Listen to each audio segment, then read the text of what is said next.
अस्सलामुअलैकुम, मैं हूँ जवेरिया और वेलकम करती हूँ आपको घरदारी विद ट्रिक्स के चैनल पर, जहाँ मैं देती हूँ आपको घरदारी से रिलेटेड ऐसी टिप्स और ट्रिक्स जिनसे हो जाती है आपकी डेली लाइफ बहुत ही आसान। तो आज की वीडियो में देने लगी हूँ आपको आलू की कतलियों की रेसिपी, वो भी इतनी मज़ेदार चटपटी कि खाने वाले कौरमे बिरयानी को छोड़कर आपकी आलू की कतलियाँ खाएंगे और तारीफ़ें करते चले जाएंगे। और बनाने में इतने आसान है कि 15 से 20 मिनट लगेंगे। अगर अचानक से आपके घर कोई मेहमान आ जाते हैं या नाश्ते में आपने बनाना हो जिसका टाइमिंग बहुत लिमिटेड होता है, तो वहाँ पर भी आप बहुत आसानी से ये कतलियाँ बना सकते हैं और सर्व कर सकते हैं। आपके घर वालों को बहुत पसंद आएंगी। सिर्फ 2-3 बेसिक मिसालें हैं, आपके घर में, आपके किचन में हर वक्त मौजूद रहते हैं। बस आपने उनको यूज़ कैसे करना है ये बताऊँगी, और बहुत ही अच्छी लुक के साथ हम आज आलू की कतलियाँ तैयार करेंगे। तो वीडियो को आपने कंप्लीट देखना है ताकि कोई भी स्टेप आपसे मिस ना हो। और एक ही रिक्वेस्ट करती हूँ कि जहाँ जो स्टेप अच्छा लगे वहाँ पर वीडियो को लाइक ज़रूर कर दिया करें और अपने दोस्तों और रिश्तेदारों के साथ शेयर ज़रूर कर दिया करें। चैनल पर नए हैं तो सब्सक्राइब करते जाइएगा और साथ बेल आइकन को प्रेस कर दें ताकि अगली आने वाली वीडियोज़ आप तक टाइमली पहुँच सकें। तो जनाब देखिए, आलूओं को मैंने सीधा पतली पतली कतलियों में काट लिया है। अगर आपके पास आलू बड़े साइज़ के हों तो आप सेंटर से कट भी लगा सकते हैं, लेकिन मैंने सारे एक ही साइज़ के, थोड़े छोटे साइज़ के, मीडियम साइज़ के आलू लिए थे ताकि कतलियों का साइज़ एक जैसा आए, जो देखने में बहुत खूबसूरत लगता है। आपने एक चीज़ का ध्यान रखना है कि आलू को काट कर आपने रखना नहीं है उसको इस तरह खुश्क, बल्कि पानी में भिगो कर रखना है।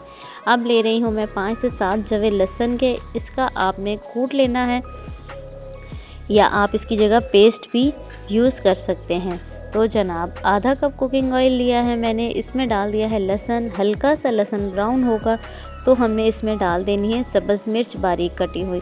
सब्ज़ मिर्च अगर आपके पास तीखी हो तो 3 से 4 अदद भी काफ़ी हैं, लेकिन अगर तीखी नहीं है तो आपने 8 से 10 हरी मिर्चें काट कर डाल देनी है, क्योंकि इनको हम कतलियों को हमने सब्ज़ मिर्च और काली मिर्च में ही बनाना है, इसलिए सब्ज़ मिर्च का टेस्ट आपका अच्छे से आना चाहिए। 2 टीस्पून मैंने डाला है इसमें ज़ीरा और इसको अच्छा सा कड़कड़ा लेंगे हम 30 से 35 सेकंड तक और डाल देंगे अब हम अपने ऑयल में नमक। यहाँ पर एक टिप देती चलूँ कि कोई भी चीज़ फ्राई करनी हो, आलू फ्राई करने हो किसी भी तरह से आपने, तो गरम ऑयल में थोड़ा सा नमक ज़रूर डाल दिया करें, उससे आपके आलू चिपकते नहीं हैं पैन के साथ, चाहे आपने जिस भी तरह से बनाने हों। तो जनाब आलू को हल्का सा मिक्स किया है और अब हमने डाल दी हैं इसके अंदर अपने आलू की कतलियाँ जो काटी थी, और अब हमने करना है इनको फ्राई करने का मकसद ये है कि इनका अच्छा सा कलर भी आ जाए और यहाँ पर तकरीबन ये हाफ़ डन भी हो जाएंगी। जैसे ही इनका कलर चेंज होने लग जाएगा, थोड़ा सा ये साइडों से ट्रांसपेरेंट होने लग जाएंगी। ये मैं अभी आपको एक कतली उठाकर भी दिखा देती हूँ कि हमारी कतलियों कैसे साइडों से ट्रांसपेरेंट हो जाती हैं और सेंटर से थोड़ी सी कच्ची लगती है। तो आपने इन कतलियों को अच्छे से फ्राई करना है ताकि वो सारी की सारी कतलियाँ जो हैं बराबर से ट्रांसपेरेंट लुक देने लग जाएं और अच्छा सा इसका टेस्ट भी आ जाए।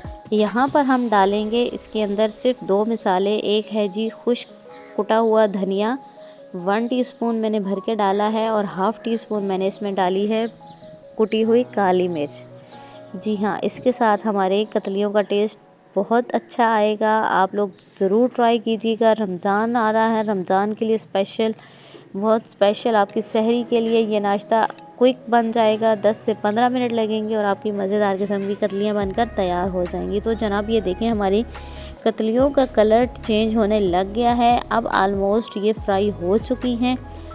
हमने करना है थोड़ा सा अब चूल्हा अपना लो पे और इनको देना है दम, ताकि हमारी कतलियाँ जो हैं अच्छे से गल जाएं। कुछ आलू जो होते हैं स्टोरी, जो अभी तो सीज़नल आलू हैं, बहुत अच्छे से आ रहे हैं, बहुत जल्दी गल जाते हैं, लेकिन अगर आपके स्टोरेज वाले आलू हों जो कि गलने में थोड़ा टाइम लेते हैं तो आप इसमें आधा कप पानी भी डाल सकते हैं, कोई इशू नहीं है। पानी आपका खुश्क हो जाएगा और कतलियाँ हमारी गल जाएंगी। मेरी कतलियाँ देखें स्टीम में ही बहुत अच्छे से गल चुकी हैं और पानी इनका खुश्क हो चुका है। आलूओं ने जो अपना पानी छोड़ा था उसी में ही हमारे आलू बहुत अच्छे से गल चुके हैं। अब हमने आंच कर देनी है थोड़ी सी तेज़ और इनको कर लेना है फ्राई करते हुए इस चीज़ का अब आपने ध्यान रखना है कि अब आपकी कतलियाँ टूटनी नहीं चाहिए, क्योंकि साबुत कतलियाँ देखने में बहुत खूबसूरत लगेंगी और आपके दस्तरखान को 4 चांद लगा देंगी। अब हमने डालने हैं जी इसमें सब्ज़ प्याज बारीक कटे हुए, 4 से 5 अदद प्याज मैंने डाल दिए हैं और 2 अदद टमाटर, वो भी मैंने इसी कतली की शेप में काट लिया है ताकि अच्छे से बहुत खूबसूरत सी लुक आए हमारी कतलियों की और टेस्ट भी बहुत कमाल का आएगा। तो जनाब अब हमने इसको करना है हल्का सा मिक्स। आपने ध्यान बहुत रखना है कि अब आपकी कतलियाँ टूटनी नहीं चाहिए। बारीक कतलियों में कटा हुआ नींबू डालेंगे जो इसके जायके को और भी बढ़ा देगा। अब हम देंगे इसको 2 मिनट का दम ताकि हमारे प्याज और टमाटर जो है हल्के से सौते हो जाएं। 2 मिनट के बाद देखें जी हमारी मज़ेदार किस्म की कतलियाँ तैयार हो चुकी हैं। नींबू टमाटर का टेस्ट बहुत अच्छे से इसके अंदर समा चुका है, खट्टापन आ चुका है इसके अंदर। ढेर सारा सब्ज़ धनिया डालेंगे और अब हम करेंगे इसको सर्व। गर्मा गर्म रोटी के साथ सर्व करें, पराठे के साथ सर्व करें, जैसे चाहे खाएं। आपके घर वाले तारीफ़ें करते नहीं रुकेंगे, उंगलियां चाटते रह जाएंगे। तो आप आई होप आपको आज की रेसिपी अच्छी लगी होगी। वीडियो अच्छी लगे तो लाइक करते जाइएगा। खुश रहिए, खुशियाँ बांटिए, दूसरों के लिए आसानियाँ पैदा करें। अल्लाह ताला आपके लिए आसानियाँ पैदा कर देगा। अपना रखिएगा बहुत सा ख्याल और मुझे रखिएगा दुआओं में याद। अगली वीडियो तक दीजिए इजाज़त। अल्लाह हाफिज़।